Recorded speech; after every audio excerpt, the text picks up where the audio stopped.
ekor. Namun tuna yang kali ini ditariknya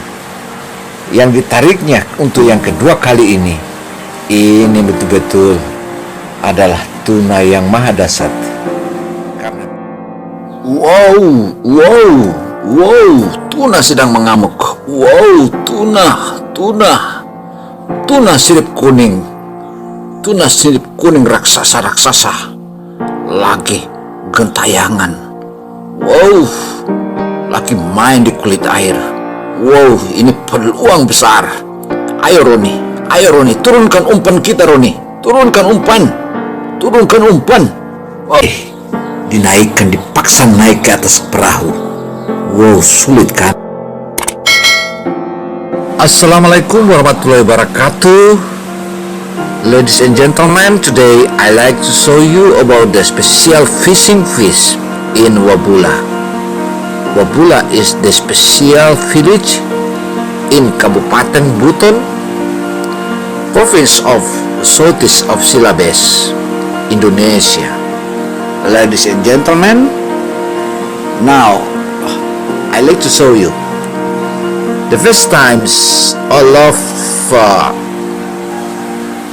the boat of fishery stay here.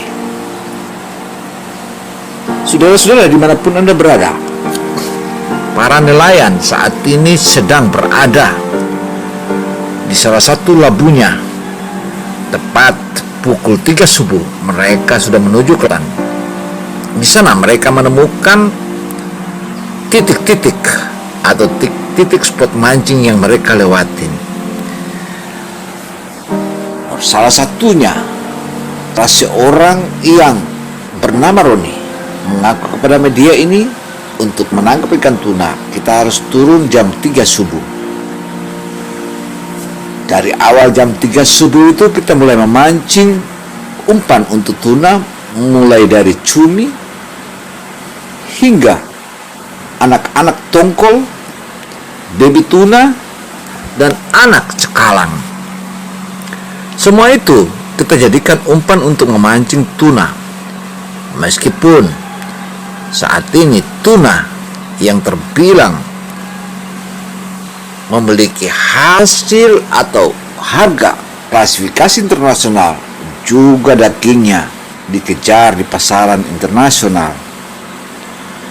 Pasalnya, ikan tuna yang betul-betul memiliki khasiat yang maha dahsyat dan energi positif buat segala untuk tubuh manusia, itu merupakan salah satu langkah konkret yang dilakukan untuk memenuhi seluruh pasaran di dunia internasional.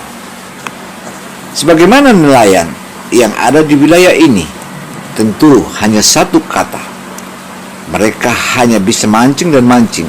Karena itu mereka lebih awal memancing umpan sebagaimana yang kita lihat dan kita saksikan saat ini.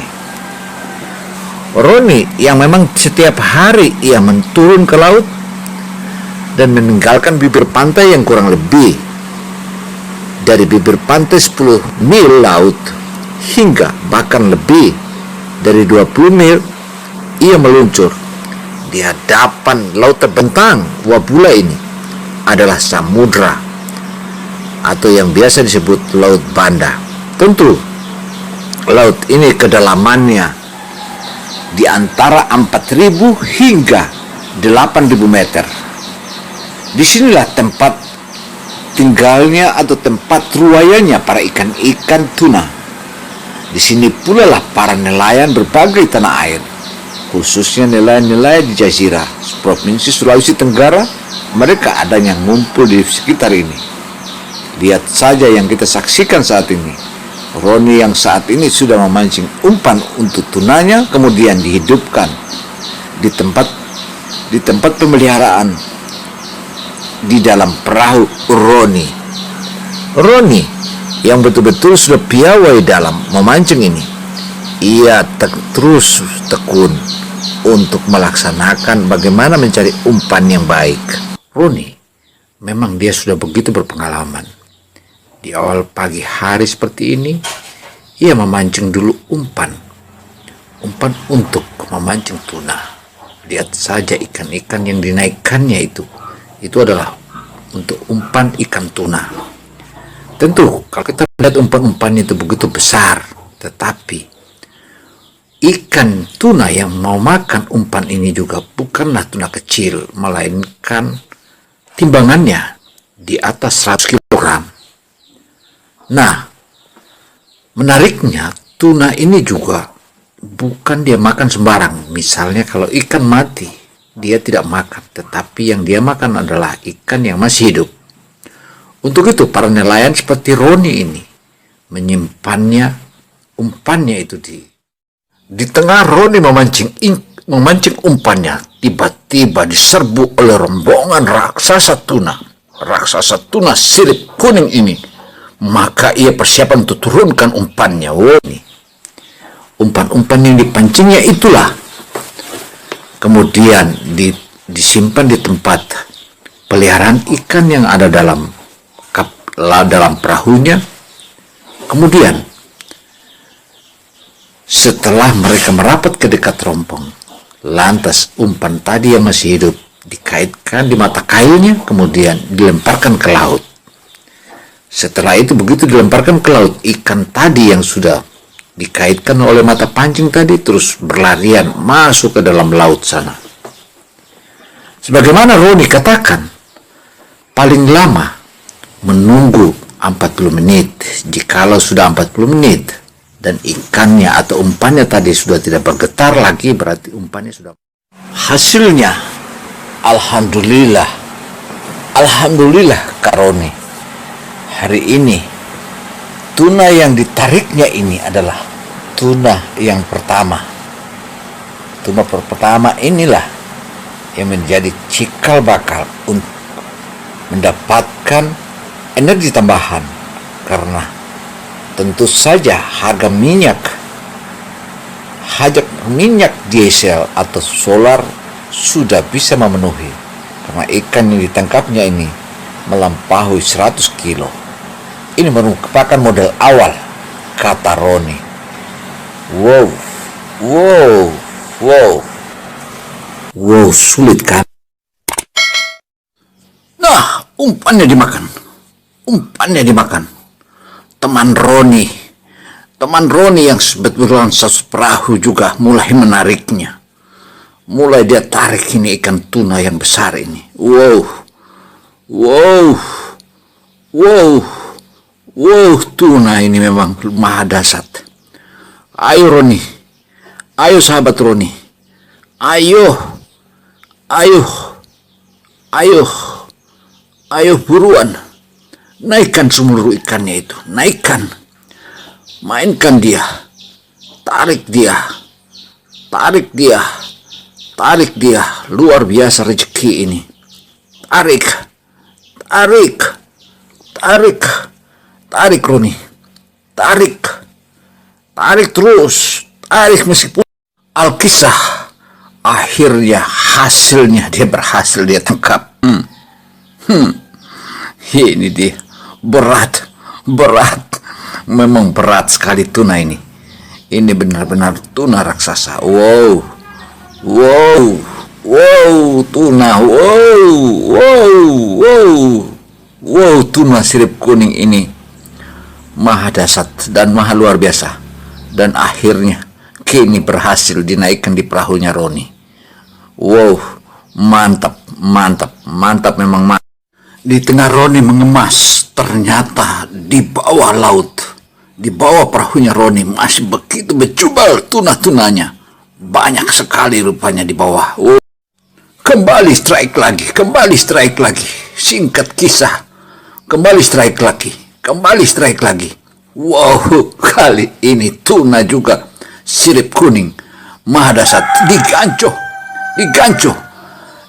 tapi ternyata dia melawan. Diganco ulang. Wow, ganco ulang. Inilah tuna untuk yang kedua kalinya. Kedua ekornya tuna ia berhasil hari ini. 2 ekor lagi dan 2 ekor. Wow, ini baru rezeki nomplok. Sudah bisa untuk memenuhi kebutuhan keluarganya. Wow. Alhamdulillah, hari ini Roni mendapat 2 ekor. Wow, luar biasa. Roni setelah menaikkan ikan 1 ekor yang ditariknya tadi, maka kini ia kembali memancing umpan lagi. Dan umpan inilah yang juga akan dijadikannya. Umpan inilah yang akan dijadikannya sebagai umpan ikan tuna. Memang jika kita memberikan umpan besar, makan tuna besar juga yang makan. Sebaliknya, kalau kita memberikan umpan kecil, makan ikan tuna kecil juga yang akan memakannya.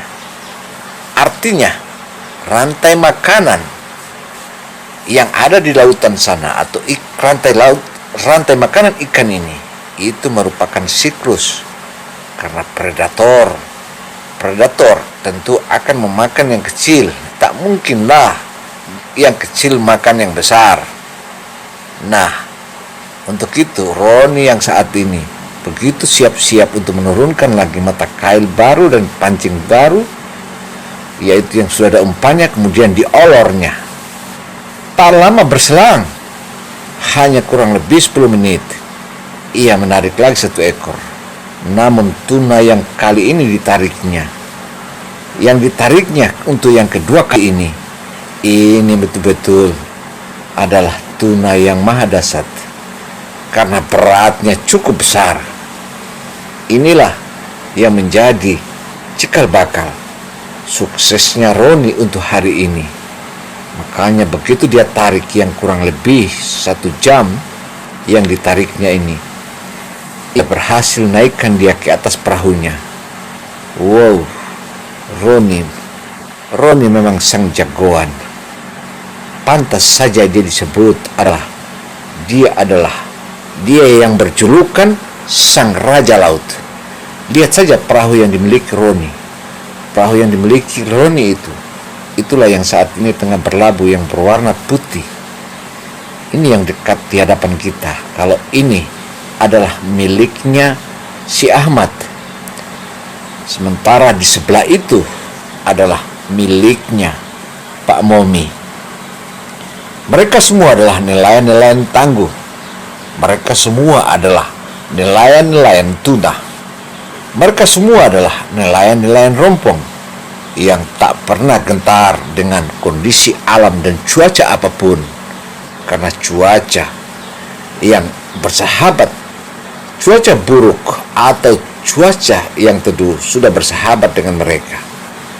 Artinya mereka tahu melawan badai, mereka tahu melawan ombak, juga mereka tahu bagaimana bisa hidup dan selamat di celah-celah ombak atau celah-celah badai. Selain itu pula, yang hanya mereka ragukan adalah bagaimana mereka masuk dari pintu luar sana, hingga ke bibir pantai. Karena kering air lautnya Wabula ini kurang lebih 1 kilometer yang selama ini terus terhadang dengan berbagai macam alasan. Wow, sangat menyayangkan, sangat disayangkan kanal ini tak jadi. Pemancing mania sangat dibutuhkan untuk mengadu kekuatan di Wabula ini. Hebat kan? Hebat. Demikian catatan CBTV Indonesia. Saya Gino Samsudin Mirsad melaporkan. Semoga hal ini menjadi masukan berharga bagi kita semua. Wassalamualaikum warahmatullahi wabarakatuh. Wow. Ekor. Namun tuna yang kali ini